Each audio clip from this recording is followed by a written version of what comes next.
You know, before the final round of the Sony Open, we did a show here. And you're going, yeah, you're on Monday, Tuesday, Wednesday. No, we were on Sunday, which was also a playoff weekend in the NFL. And I'm very disappointed that you were not watching us at 5 o'clock on that Sunday. Well, we were on that Sunday leading into Golf Central pregame, and one of the things that I pointed out, because Chris Gotterup was not leading through 54 holes, is that if you look at what he did last year, it was not a round, it was not a couple of rounds. This guy's got Sunday drip, albeit you put Scheffler in that category. I said this on the show that Sunday leading into the final round. He was second on the PGA Tour in final round scoring average for the entire season last year. And the last time in 2025 that he shot around on a Sunday higher than 70 was in January, which means he played the entire season without shooting anything higher than that. And he only did that 3 times. And then if you consider what he did in July, and if you look at what he's done in terms of his world ranking ascendancy, not to mention the 4 wins since the beginning of 2024 puts him tied for 3rd for the most wins on the PGA Tour. Scotty with the bushel full, he's got 10, Rory's got 5, and that guy's got 4. And when he won the Myrtle Beach Classic, I get it. It's an opposite field event. You got the Truist Championship opposite, and it's kind of like it goes out in the ether, and you're going, oh, look at that. Guy who was at Rutgers, went to Oklahoma. He's got swag. Yeah, good for him. And then he gets paired with Rory in the final round of the Scottish Open. You're going, well, this will be a fun learning experience for him. Really? 66 with Rory in Scotland. And then obviously the Sony Open comes from behind and wins. And he does it again yesterday. And now these 2 wins in just 3 starts. He's now the 5th ranked player in the world. And as I said, if you look at where he was going into the Scottish last year, he was 158. Wasn't in the Open Championship. And then he wins the Scottish Open. And then all of a sudden he's in the Open. And you're going, well, he won the Scottish. Look, whatever happens this week, hey, guess what? He got in the Open. He finished tied for 3rd. And the other thing about that particular window of time that I think is telling is that off of the Open Championship, and consider, look, Chris Gotterup has done some media, but he's not somebody who is got obligatory media responsibilities on a weekly basis. So all of a sudden he wins, there's a rush. And then he gets the Open, and he's kind of hanging around. And so he's doing things he's not accustomed to doing. So you got to believe he's gassed, totally gassed.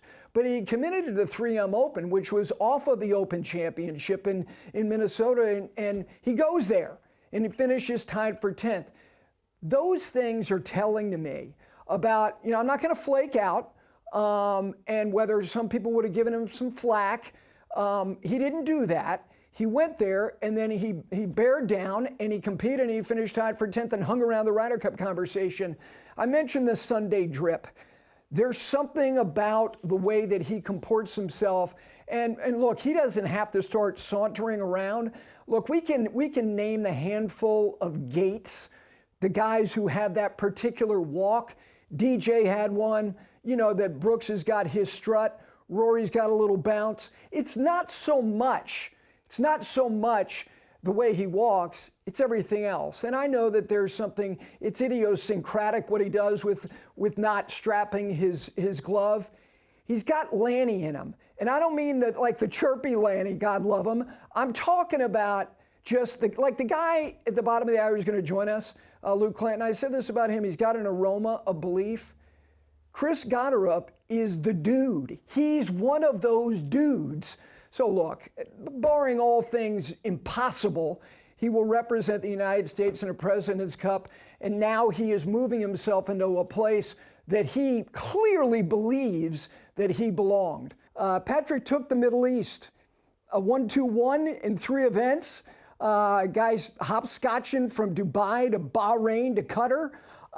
And with respect to what it means in terms of can they expedite him onto the PGA Tour, I don't expect that for a couple of reasons. I was going to say a handful. Maybe there are a handful. I don't think that will happen. And I think the anticipation, if he continues to be what he is, here's one little thought about what he's already done early on. Because if you look at first of all, why he has status on the DP World Tour, in large measure is events that get credit for DP World Tour wins, but there were World Golf Championships and the Masters. So he's exercised that lane, and now he's gone on and he's won some, a proper DP World Tour event. Think about this as he continues to plow the field, playing primarily DP World Tour events for most of this year, in addition to major championships. What if he is number one on the race to Dubai? And Rory, who always piles up all these points because he's so good in major championships, and then he plays a couple of events after the Tour Championship. He'll play the BMW PGA.